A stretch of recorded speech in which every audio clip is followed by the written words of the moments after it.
Alors, rapidement, Fruition, c'est une société dans les technologies de l'information qui fournit un outil web, en fait, qui aide les viticulteurs à optimiser leurs décisions, leurs ressources, pour améliorer qualité et rendement. Et donc, une des particularités de Fruition, c'est qu'on a commencé d'abord en Californie, et puis après, on est arrivé en France. Et donc, c'est pour ça que Laurent m'a demandé d'intervenir pour vous parler un peu d'irrigation et de déficit hydrique. Donc, rapidement, j'aime bien commencer par ça pour placer un peu le contexte.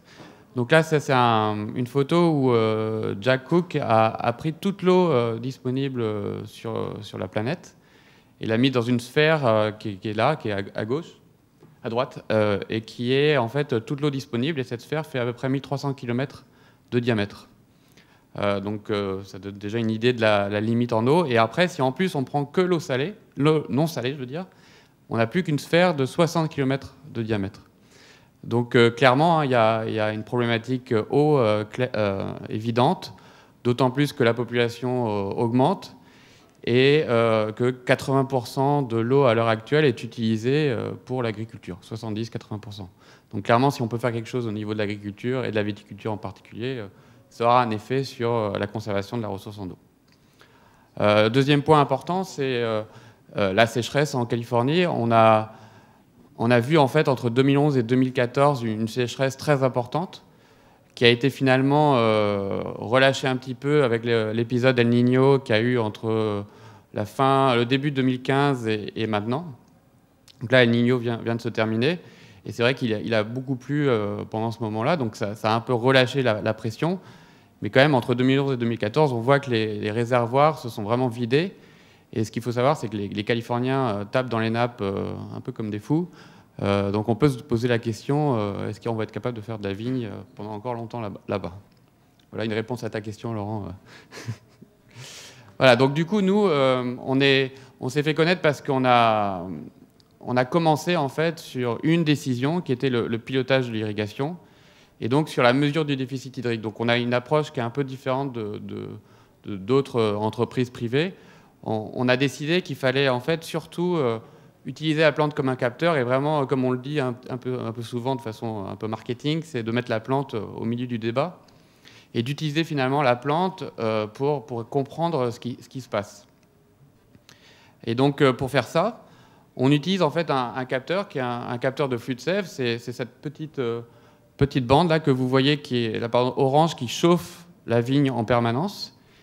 Et de part et d'autre du capteur, donc ce que vous voyez à droite, il y a des thermomètres qui mesurent la température de la vigne et donc qui mesurent en fait la différence de chaleur entre l'amont et l'aval du capteur. Et donc vraiment simplement, en fait, ce qui se passe, c'est que plus le flot est important, plus la différence de température entre l'amont et l'aval est faible. Et donc en fait, finalement, ce n'est qu'une mesure de débit. Hein. Et donc à partir de cette mesure de débit, on en déduit un volume d'eau qui quitte la plante, donc soit par heure, soit par jour. Et avec la densité de plantation, on en déduit une valeur en millimètres, millimètres par heure ou millimètres par jour. Alors, ce n'est pas la conclusion, mais le déficit, le statut hydrique, c'est donc une fonction. Ce qui est intéressant avec cette mesure, c'est qu'on a une mesure qui dépend de la demande climatique, hein, bien évidemment, de la quantité d'eau disponible dans le sol, puisque finalement la plante agit comme un capteur. C'est finalement les racines qui mesurent l'eau disponible dans le sol. Ce qui est intéressant, ce que vous allez voir, c'est que c'est une fonction du cépage. Le porte-greffe, c'est un peu moins évident. Et puis aussi l'architecture foliaire. Hein. Bien sûr, la densité de plantation, l'orientation des rangs, la hauteur de la canopée, tout ça va jouer également sur le statut hydrique. Alors après, ce qui est clair aussi, c'est que la transpiration, c'est pas une mesure, c'est pas un indice de déficit hydrique. C'est pas avec la transpiration, vous ne prenez pas de décision d'irrigation. Donc ce qu'on a fait, c'est qu'on a créé un indice qui permet de prendre des décisions d'irrigation. Et cet indice, en fait, c'est l'indice de déficit hydrique, qui est le ratio entre la transpiration réelle mesurée par le capteur et la transpiration maximale. Et finalement, la transpiration maximale, c'est un peu la question, c'est assez difficile finalement d'estimer cette valeur. Et donc nous, comment on fait? On utilise la demande évaporative qui est calculée avec la station météo. Et on utilise le coefficient de culture, donc l'architecture du vignoble. Et donc ce coefficient de culture, ce qui est intéressant, c'est qu'il est calculé directement avec le capteur. Donc après, à partir de cet indice, on a des seuils finalement qu'on met à disposition des vignerons, mais il faut voir ces seuils comme juste des indicateurs, c'est-à-dire qu'on considère qu'il y a peu de déficit jusqu'à 60%, un déficit modéré entre 60 et 30, et un déficit sévère en dessous de 30. Mais clairement, ces seuils sont totalement une fonction des objectifs de production. Vous pouvez imaginer qu'un vignoble à Napa qui veut faire des vins très concentrés ne va pas irriguer de la même manière qu'un vignoble qui est dans la Central Valley et qui veut faire des volumes très importants. Donc ce seuil va vraiment changer en fonction du type de vin que vous faites. Et après, comment ça marche? Donc là, vous avez la courbe typique du parcours hydrique sur un millésime. Sur l'axe des ordonnées, vous avez les valeurs de 0 à 100. Donc à 100%, en fait, 100% des besoins en eau de la plante sont satisfaits. À 0%, la plante ne fonctionne plus. Elle est morte. Et donc à partir de là, ce qu'on voit généralement sur un millésime donné, c'est qu'on va commencer sur un parcours hydrique où les besoins en eau de la plante sont satisfaits. On va rentrer dans le déficit souvent autour du mois de juin. À partir de la fin juin, début juillet, on va être sur un déficit modéré. Et après, les remontées de déficit, quand le déficit est soulagé, c'est soit par une irrigation, soit par la précipitation. Et donc le jeu du viticulteur, c'est qu'en fonction de ses objectifs, il va descendre plus ou moins et essayer de maintenir le déficit dans une zone avec laquelle il est confortable. Alors après, je vais expliquer un petit peu, j'ai quelques slides sur la stratégie d'irrigation, parce qu'évidemment, la stratégie d'irrigation est importante. Donc, cas d'étude, donc j'ai deux cas d'étude par rapport à la problématique d'aujourd'hui. C'est d'abord au niveau des cépages. Donc, ce qui est intéressant avec ce capteur, c'est qu'on prend vraiment en compte le fonctionnement du cépage. Donc là, je vous ai montré des données californiennes où on a un client qui a en même temps du Cabernet Sauvignon et de la Syrah sur un terroir relativement similaire. Et ce qu'on voit tout de suite là, c'est que les dynamiques de rentrer dans le déficit sont très différentes et sont vraiment dépendent du cépage. Et donc nous, souvent, ce qu'on dit pour décrire la Syrah et le Cabernet Sauvignon, c'est que c'est un peu la cigale et la fourmi, quoi, hein. La Syrah, elle consomme à fond, et finalement, elle va également montrer les symptômes du déficit très tard. Et au contraire, le Cabernet Sauvignon, c'est la fourmi, il va économiser le plus longtemps possible, et donc on a des dynamiques de rentrer dans le déficit qui sont beaucoup plus lentes. Donc l'intérêt de la technique, du coup, c'est qu'on peut vraiment adapter en fonction du cépage et en fonction de l'interaction du cépage avec son terroir. Un autre élément important, c'est les stratégies d'irrigation. Donc là, encore une fois, c'est un client en Californie qui nous avait demandé s'il fallait qu'il irrigue.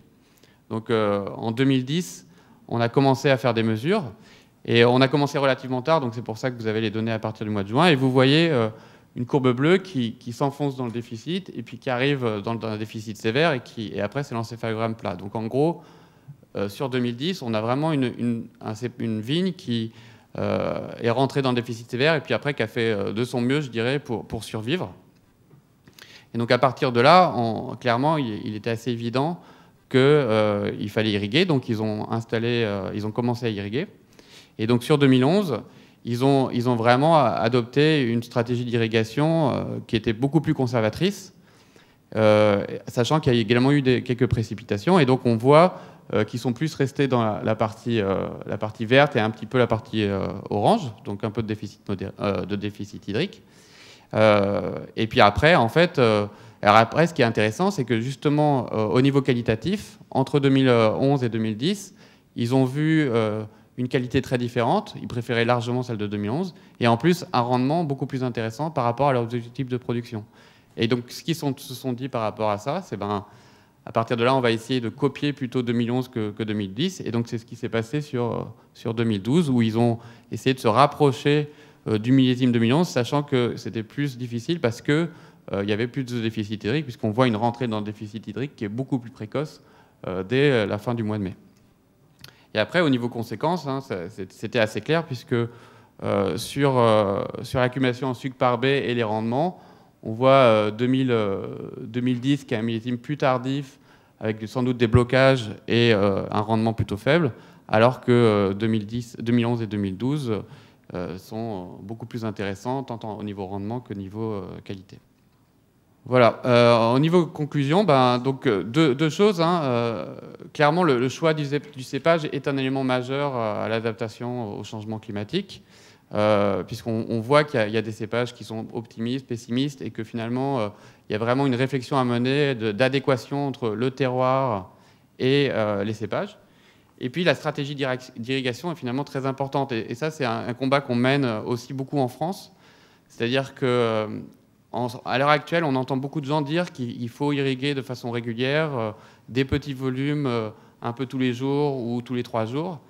Et nous, vraiment, ce qu'on voit au niveau des données, c'est que ça va vraiment dans la mauvaise direction, puisque finalement, ça tend à pousser la vigne à fonctionner un peu en hors-sol. Et donc, nous, vraiment, on prône des apports massifs, 15, 20, 25, 30 mm en fonction du sol, et d'espacer ces apports le plus possible, parce que ça permet de finalement pousser la plante à utiliser ses propres mécanismes de régulation et donc à économiser de l'eau, puisque finalement, en moyenne, nous, ce qu'on voit, c'est que l'impact sur la consommation hydrique, je dirais, entre des irrigations traditionnelles qui sont très fréquentes et des irrigations du type fruition, hein, mais qui sont finalement juste des gros apports de temps en temps, c'est qu'en moyenne, on économise entre 50 et 60%. Je sais que ça paraît difficile à croire, mais c'est ce qu'on a mesuré encore et encore à travers les millésimes.